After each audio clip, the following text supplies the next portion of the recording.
Woman tries magnet fishing, pulls invaluable surprise. She huffed and grunted as she tried to keep the line from sliding back into the murky, polluted waterway. This wasn't how she expected to spend her day covered in who knows what and smelling like a barn animal. But as the grungy object finally surfaced, she knew it was worth it.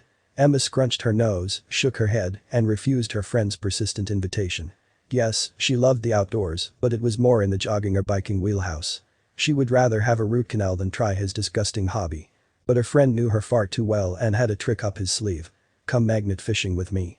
If you don't like it, I'll clean your house for a month. She glared at his knowing smile. It wasn't fair. He knew how much she hated housework. Fine. When? She grumbled. He lifted his bag. Now. If only she knew what they were about to catch. Emma stared into the muddy waters of the canal with a deep frown. She was going to spend the afternoon pulling up garbage. Gross. She slipped on a pair of stained gloves, gripped the grubby rope, and tossed in the large magnet. It only took a couple of seconds to get a big one. They pulled together. Slime hung from the rope, and an unpleasant smell bust out of the water as the hefty object rose from the depths. The weight made her mind race with possibilities.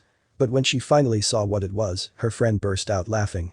She, however, was ready to push him into the river. Congratulations. The first bike of the day, he said. Emma glared and flicked a hunk of muck towards him. The next few tosses were equally disappointing. A nicky and old buckle, plenty of rusted metal, and enough coins to buy one coffee. Just when she was about to give up, the next find made her jaw drop. The sleek case was in nearly perfect condition. The logo also told her it was waterproof. All she had to do was let it dry for a few days, and she would have a new high-end smartphone. Emma felt a deep wave of excitement. Little did she know an even bigger find was waiting for her only a few meters away. Out of the corner of her eye, she spotted her friend's smug grin. Okay. He was right. It was fun. And it looked like she wasn't going to get free maid service for a month. Her pile of finds started to grow, as did her enjoyment. The next cast snagged something heavy, very heavy. Her friend rushed over to help. Each heave brought up lumps of sludge, but it also pulled up memories. Emma's mind flashed to when she was a kid digging up the beach for something shiny. It was kind of like that.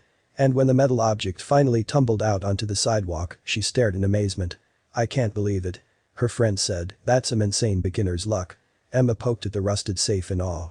Was the dumped lockbox there by accident or on purpose? What was inside? She was about to ask how they would get in, but he handed over a crowbar.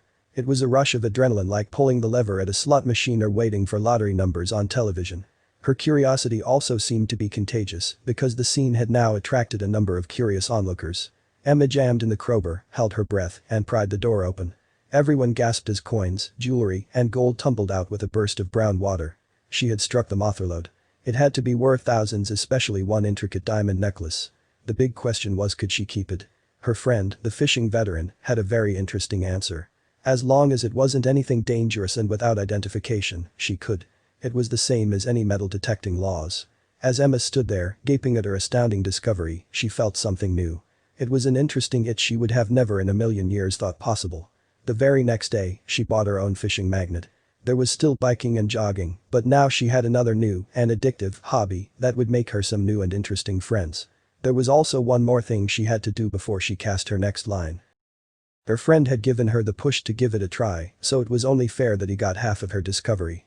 It was truly an unforgettable experience. Yes, the water was still dirty and the smells were still vile, but treasure hunting was never meant to be clean.